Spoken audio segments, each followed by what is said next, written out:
In this video, I would like to discuss a video that was created 6 years ago about manipulating the masses. When I tell to some people that most of people are controlled, they laugh and tell me that I'm a conspiracy theorist. But those people are supposed to be believing in science, and the psychology is a science. So let's take a look at this video from Academy of Ideas, talking about the group psychology. Sigmund Freud described group psychology as being concerned with the individual man as a member of a race, of a nation, of a caste, of a profession, of an institution, or as a component part of a crowd of people who have been organized into a group at some particular time for some definite purpose.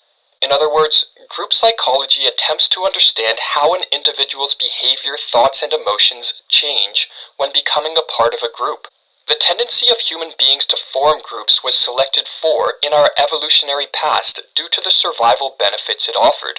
Ancient humans who organized into tribes were more likely to survive and reproduce in the harsh environments in which they lived. So you see, during the history, we always had those groups formed and always led by someone. However, with the help of modern technologies, humans today have transformed the environment in a manner which renders the survival value of tribal organization obsolete.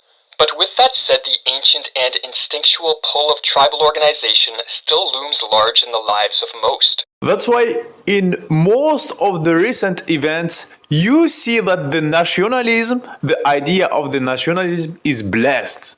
That's why you see some group of people hating another group of people. One group of people telling that they are the best. The other one, no, they tell we are the best. They keep fighting each other, mocking each other, while all their leaders are safe. With many people today identifying and hence stereotyping both themselves and others based on things such as race, class, gender, nationality, religion, or the political party or ideology to which one adheres. This continued proclivity to engage in group identification is, according to Bernays, a function of the enlarged sense of self-importance that individuals derive from identifying with a potentially powerful mass. So as you see, it's not only related to politics, it's also related to religion, divisions, to ideologies, and to a lot of different aspects in our lives. Just as the wolf pack is many times as strong as the combined strength of its individual members, so too the individual senses the potential power of the group, and it derives feelings of potency in identifying with it. Beginning in the late 19th century, a number of thinkers, most notably Freud and Gustave Le Bon, attempted to understand why people engage in group identification. So there are even scientists who want to understand this phenomenon and how group identification affects one's mind and behavior. As Bernays noted, the insights that emerged from this study caught the attention of those in positions of power who wanted to expand their control of societies. These people saw the potential of taking the theoretical insights of group psychology and transforming them into practical methods that could be used to manipulate the masses from outside of the public's eye, a task which formed the basis of Bernays' work in public relations. As Bernays explained in his book, Propaganda, the systematic study of mass psychology revealed the potentialities of invisible government of society by manipulation of the motives which actuate man in the group.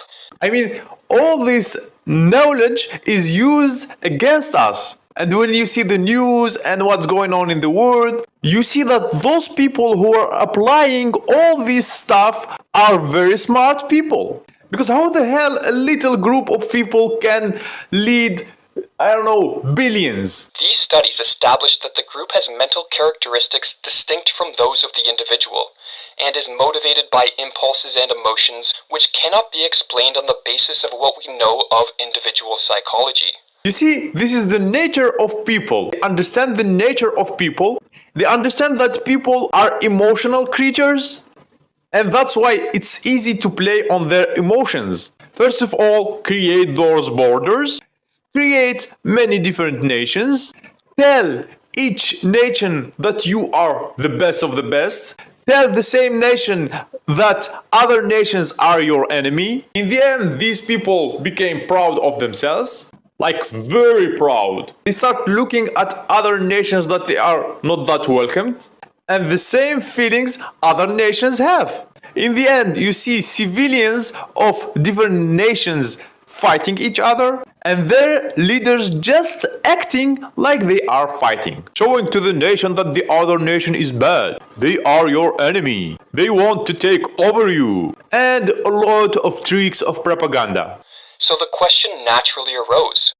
If we understand the mechanism and motives of the group mind, is it not possible to control and regiment the masses according to our will without their knowing it?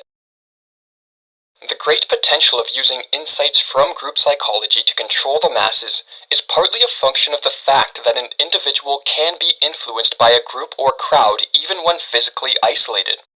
As Bernays pointed out in his book, Crystallizing Public Opinion, a crowd does not mean merely a physical aggregation of a number of persons. The crowd is rather a state of mind. We must turn to one of Freud's ideas which heavily influenced the manipulation techniques developed by Bernays. As you see that there are even manipulation techniques for group psychology by scientists. In his book Propaganda, published in 1928, Bernays explained, "It is chiefly the psychologists of the school of Freud who have pointed out that many of man's thoughts and actions are compensatory substitutes for desires which he has been obliged to suppress. A thing may be desired not for its intrinsic worth or usefulness, but because he has unconsciously come to see in it a symbol of something else, the desire for which he is ashamed to admit to himself. A man buying a car may think he wants it for purposes of locomotion. He may really want it because it is a symbol of social position, an evidence of his success in business, or a means of pleasing his wife." Thing is coming even to our houses, our family members. And you see even friends or family members divided because of a political ideology or a religion or anything else. That if one can design propaganda or psychological operations that bypass the conscious and rational faculties of the individual, targeting instead suppressed emotions and hidden desires, it is possible to move people to adopt beliefs and behaviors without them being aware of the underlying motivations leading them on. You see, if people are manipulated, they don't even need to be told what to do. So it's so easy to change their behaviors. It's so easy even to change their thoughts. Men are very largely actuated by motives which they conceal from themselves. It is evident that the successful propagandist must understand the true motives, and not be content to accept the reasons which men give for what they do. It is possible, although often difficult, for an individual to become aware of the underlying motives driving their beliefs and actions through honest and critical introspection. However, once one succumbs to the effects of group identification, such critical introspection becomes nearly impossible. A group is extraordinarily credulous and open to influence, wrote Freud. It has no critical faculty. So some things that people do or say, they have even no reason. I mean, they just say it or do it without even understanding why they are doing that or why they are saying that or why they are thinking like that. In identifying with a group, the individual subordinates self-analysis and a discerning search for the truth in favor of maintaining group interests and cohesion. And with their critical capacities weakened by the influence of group psychology, they become highly susceptible to psychological operations designed to target suppressed or unconscious desires and emotions. So this thing happened unconsciously.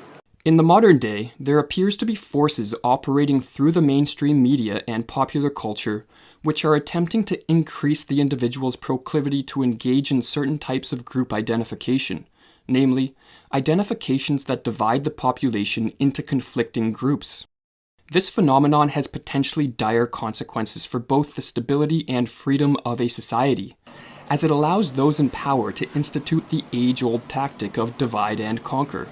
That's why we have to be aware about the mass media and what they spread. Stop giving the importance to the mass media. The less attention you give them, the less power they will have. Because famous TV channels or famous people, they are always impacted from within to not lose their fame, to not lose their success.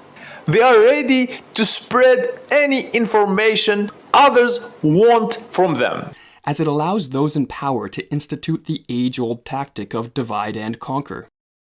In his book Discourses on Livy, Machiavelli noted that those who have held power over a population have long realized that a population united is always stronger than those who rule over it. And I'm really surprised in the time of the internet how divide and conquer is still working.